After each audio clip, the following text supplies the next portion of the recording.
Eh bien bonjour, nous voici repartis pour un nouveau tutoriel Photoshop où nous allons créer aujourd'hui cette tasse de café. C'est une composition que j'ai trouvée sur le net et qui me semblait intéressante, non pas pour copier mais pour analyser le travail qui a été fait. En effet, cet aspect réaliste et de volume obtenu sur notre tasse de café ne part qu'à partir d'une simple ellipse et est surtout réalisé avec des dégradés. Donc nous allons voir comment réaliser cette tasse de café et la technique employée. J'ai décomposé ce travail en trois groupes. Le premier groupe pour la soucoupe, le deuxième groupe pour la tasse et le troisième groupe pour finir par le café. Bien, commençons tout de suite par créer un nouveau fichier nouveau. Ok, je vais prendre un format PAL DV grand écran pixel carré. Moi j'aime bien travailler avec ça. Ok. Et je vais créer une ellipse. Donc je vais prendre l'outil ellipse et cliquer une fois pour donner la taille de mon ellipse directement. Donc 500 par 500 pixels. Je la fais assez grosse pour que ce soit visible sur la vidéo. Et je fais OK. Bon, je ne vais pas en rester là. Je vais donner une couleur à mon ellipse. Cette couleur, je la connais. Donc je vais aller dans le sélecteur de couleurs. Et je vais y donner son adresse qui est B8 BFCC, c'est-à-dire un gris dans les bleus. Et je fais OK.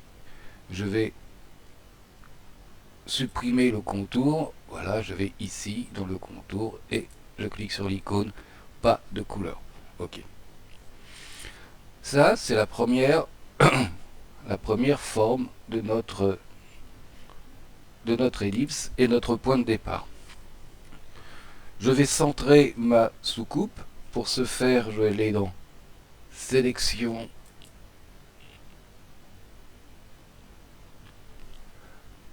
tout sélectionner ou CTRL A, tout sélectionner. Et je vais aller centrer ma soucoupe. Voilà, avec les petites icônes qui se trouvent là-haut. En prenant l'outil de déplacement, je peux centrer mon cercle dans ma composition. Une fois fini, je fais sélection, désélectionner ou CTRL D. Voilà. Je vais tout de suite commencer par appliquer un autre cercle que je vais conserver un peu plus tard, qui sera un tout petit peu plus petit que notre ellipse de départ. Donc je vais faire copier l'ellipse. La première, je vais la nommer soucoupe bord, souk bord, et la deuxième soucoupe. Voilà, de façon à ce que on se repère dans nos calques. Donc, la deuxième ellipse que j'ai appelée soucoupe, je vais aller lui donner une couleur un tout petit peu différente et une taille un petit peu différente.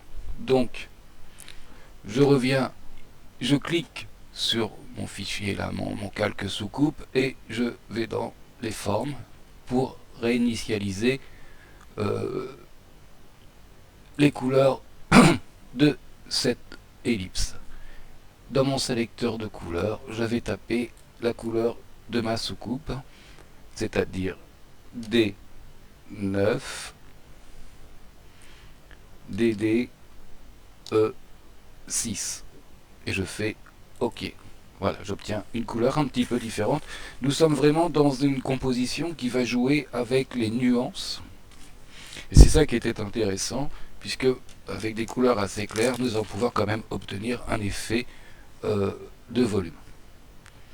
Bien, cette forme, on va la réduire un petit peu par rapport à l'autre. Donc, je vais aller dans Édition, Transformation du tracé, Homothétie. et je vais la réduire à 90% et pas 900,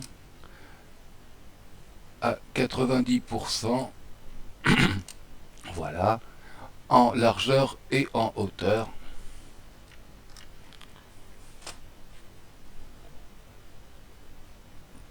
On peut même, oui, plutôt 95%. 95%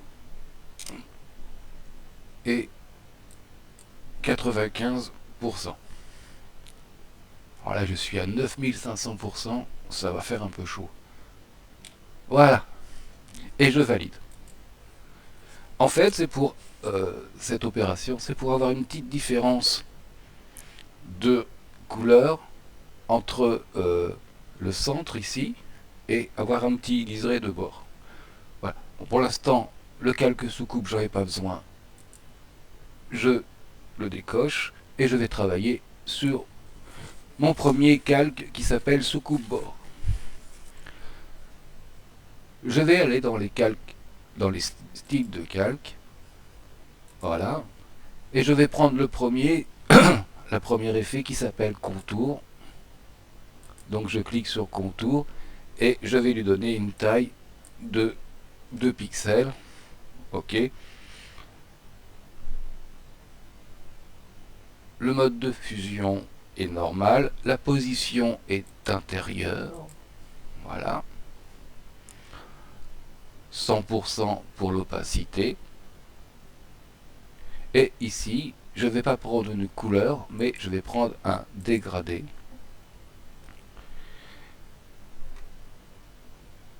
Avec un angle à 90 degrés. Bon, je vais assez doucement puisque que vous puissiez suivre et remplir les différentes données. Une échelle de 100%.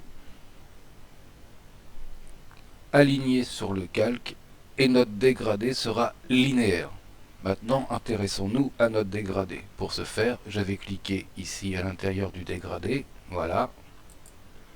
Et ça va m'ouvrir l'éditeur de dégradé. J'ai ici deux pointeaux en bas et deux pointeaux au-dessus.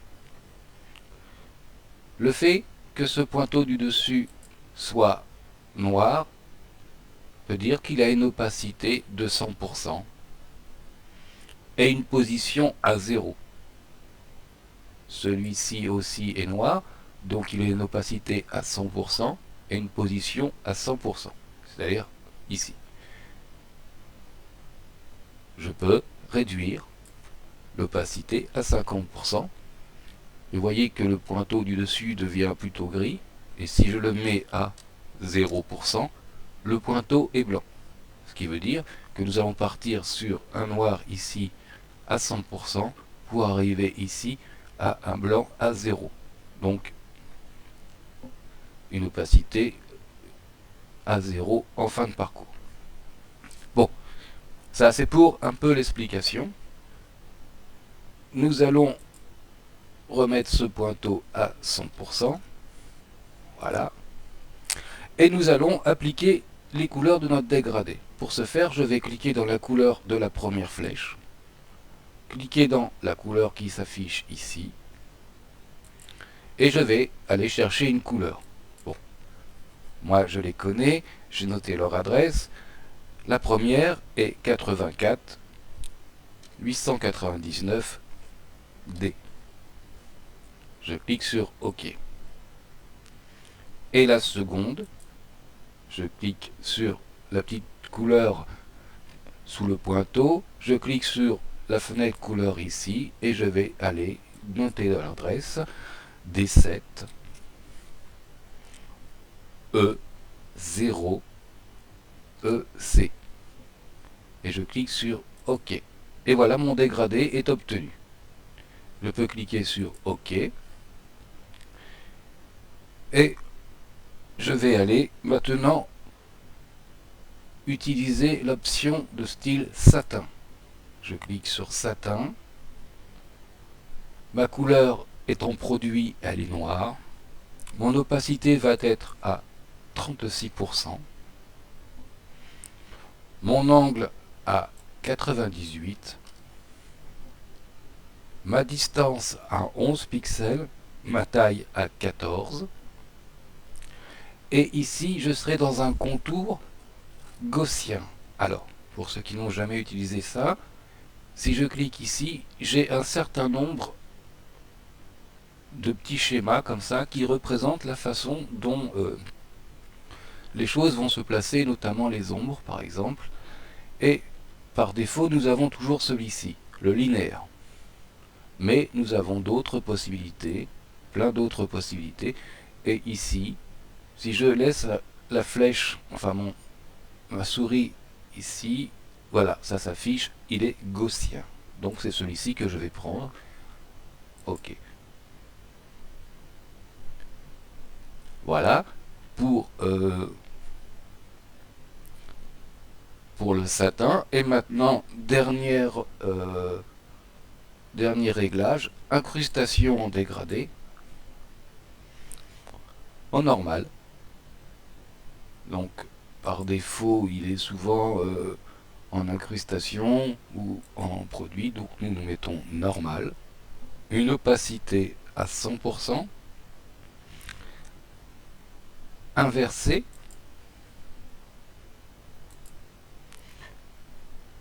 À 90 degrés avec une échelle de 100%. Et nous allons travailler notre dégradé qui sera linéaire.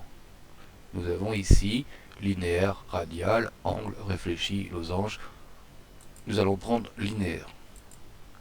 Et nous allons commencer sur notre éditeur de dégradé. Première petite flèche, je clique dessus et je vais écrire E. Bien entendu, il faut que je sois ici. E, C, F2, F8. Et je clique sur OK.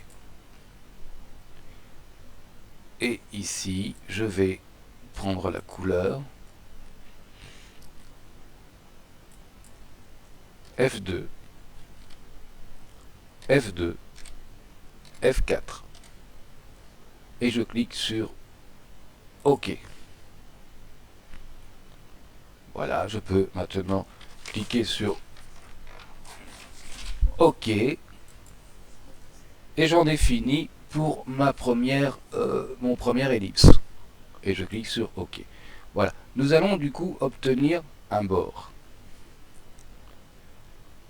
qui sera un petit peu différent au niveau de sa couleur et des ombres que le calque juste au-dessus qui s'appelle sous-coupe et dont nous allons nous occuper tout de suite. Vous voyez, nous avons l'effet bord. Donc, l'effet sous-coupe, nous allons là aussi travailler avec les styles de calque. Donc je double-clique ici, annuler. Je clique sur style de calque, option de fusion, et j'ai la même chose ici, là où on a la petite icône FX. Et je vais appliquer un dégradé, une incrustation en dégradé sur notre sous-coupe.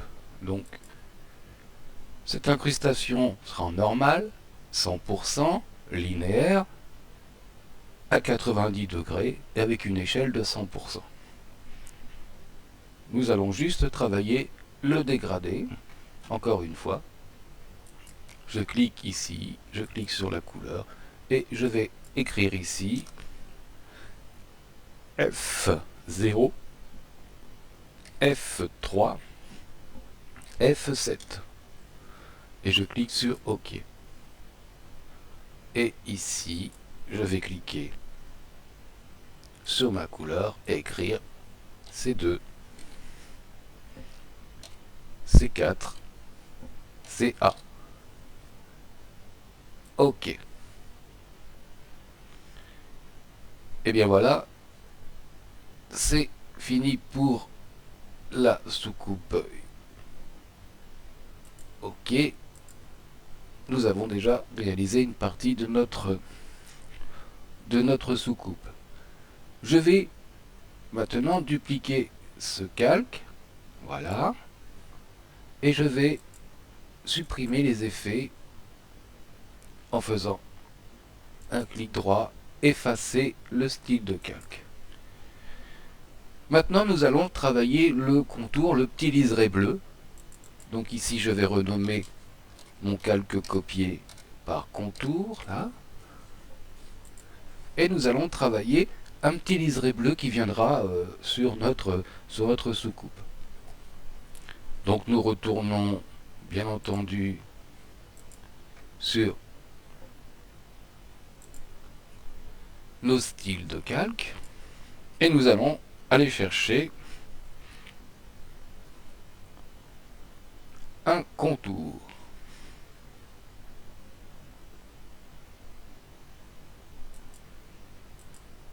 OK.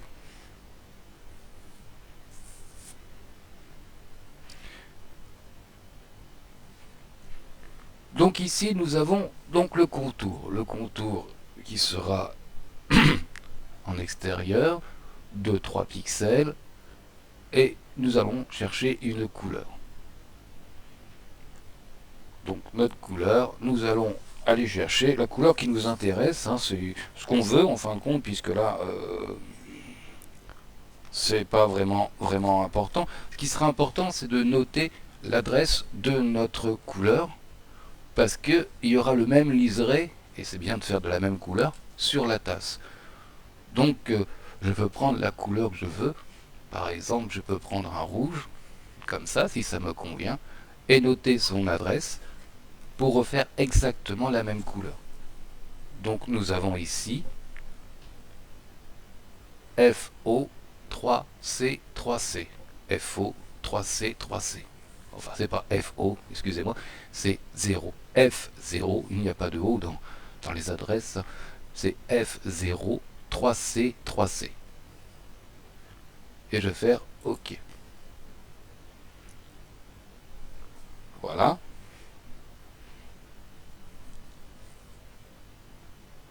OK.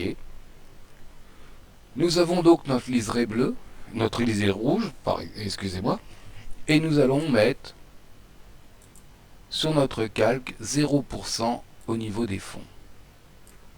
Voilà. Ainsi, n'apparaît que le liseré rouge.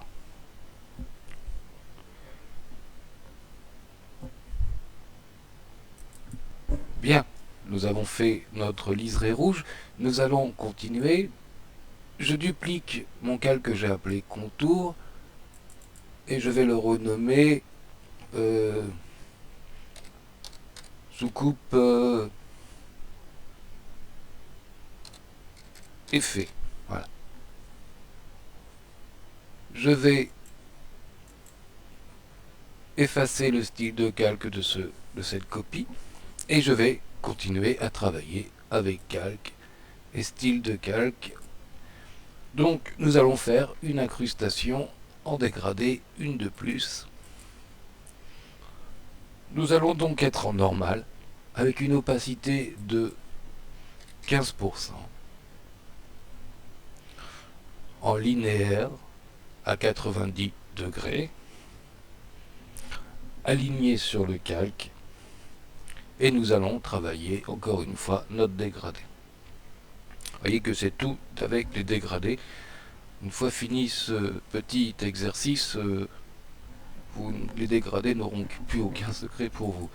Donc je clique ici pour avoir la couleur et je vais travailler avec mes couleurs. Et je vais mettre pour cette couleur F0, F3, F7. Et nous sommes toujours dans les nuances de gris. Et je fais OK. Maintenant, je vais rajouter, jusqu'à présent, j'avais une couleur ici à 0% et une couleur ici à 100% sur la longueur de notre dégradé. Je vais rajouter une autre couleur. Nous aurons donc 3 couleurs sur notre dégradé. Donc je clique ici un peu n'importe où sur la barre. Tac. J'ai donc une autre flèche qui va s'aligner et je vais la placer à 83% dans sa position. Et vous voyez qu'elle se place à 83%, c'est-à-dire très près de la fin de notre dégradé. Je vais lui mettre une couleur, donc je vais écrire ED. Si je ne sélectionne pas, ça ne va pas le faire. ED F2 F8. OK.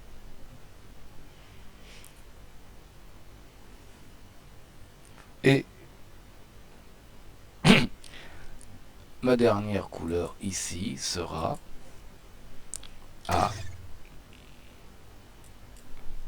A BB 5 CC. OK. Et je fais OK.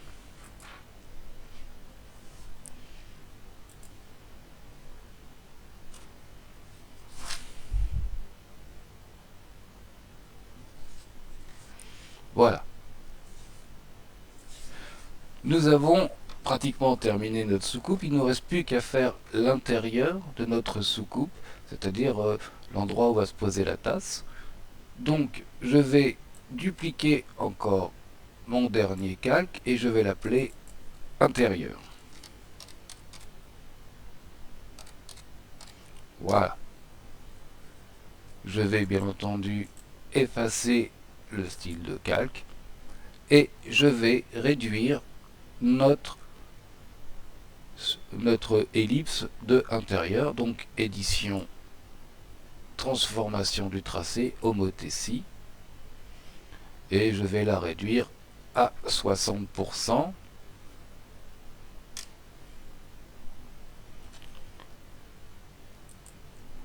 À 60% en hauteur et en largeur.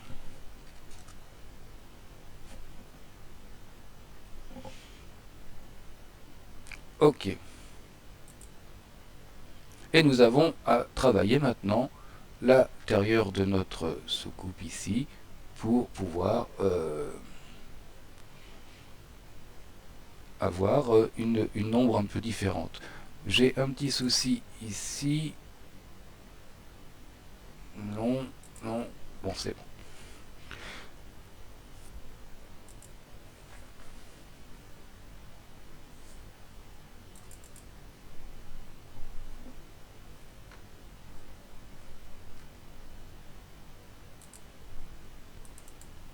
Bien.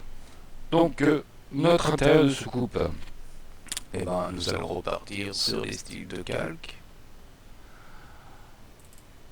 Et nous allons repartir, bien entendu, sur les incrustations en dégradé. Incrustation en dégradé. Avec une opacité à 10%.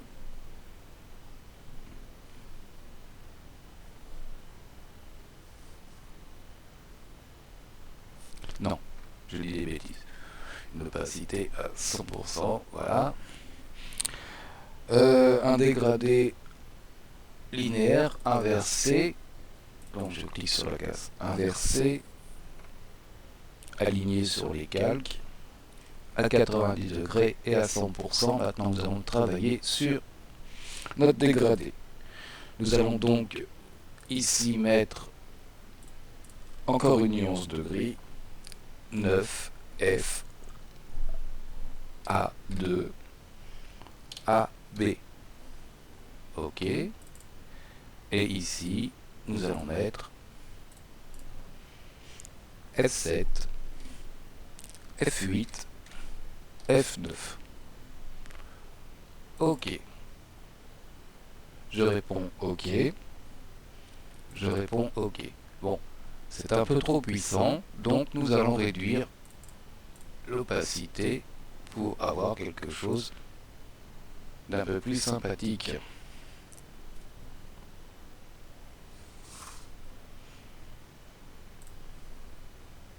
Voilà, plus dans les nuances. Et voilà, nous avons fait notre premier travail, c'est-à-dire que nous allons faire notre soucoupe. Il ne reste plus qu'un petit calque à régler. Nous allons dupliquer le premier calque soucoupe bord, ici. Voilà. Le placer en dessous. Effacer ces styles de calque. Voilà. Et le mettre en convertir en objet dynamique. Ce n'est plus une forme. Ça va nous permettre de mettre des filtres, atténuation, flou gaussien, annuler, excusez-moi. Nous allons déjà le remplir de noir. Alors j'ai fait une erreur, excusez-moi. Je vais revenir en arrière. Voilà, ça vous permet de voir qu'on peut revenir sur ce qu'on a fait. Je vais faire édition, aller vers l'arrière. Et édition, aller vers l'arrière. Voilà, je retrouve ma forme et avant de faire quoi que ce soit, je vais aller lui changer sa couleur et je vais la prendre en noir ou très gris foncé. Voilà. Ok, ainsi je vais pouvoir travailler mon ombre. Maintenant, je peux effacer les styles de calque et pixeliser le calque. Je vais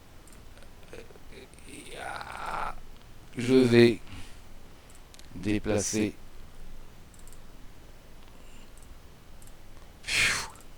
alors je vais déplacer un peu ce calque dès que je vais pouvoir.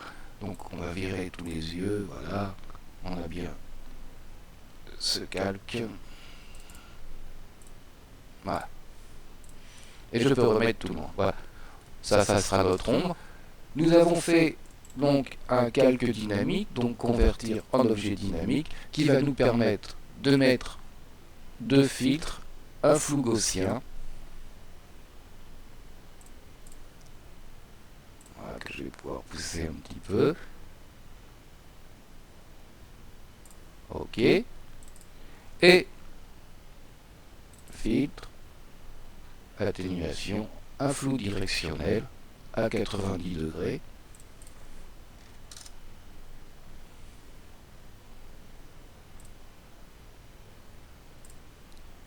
Ok. Et ici nous aurons l'ombre de notre soucoupe qui donne un peu plus de réalisme. Alors pourquoi mettre ceci en calque dynamique? C'est parce qu'à tout moment je pourrais revenir sur mon flou directionnel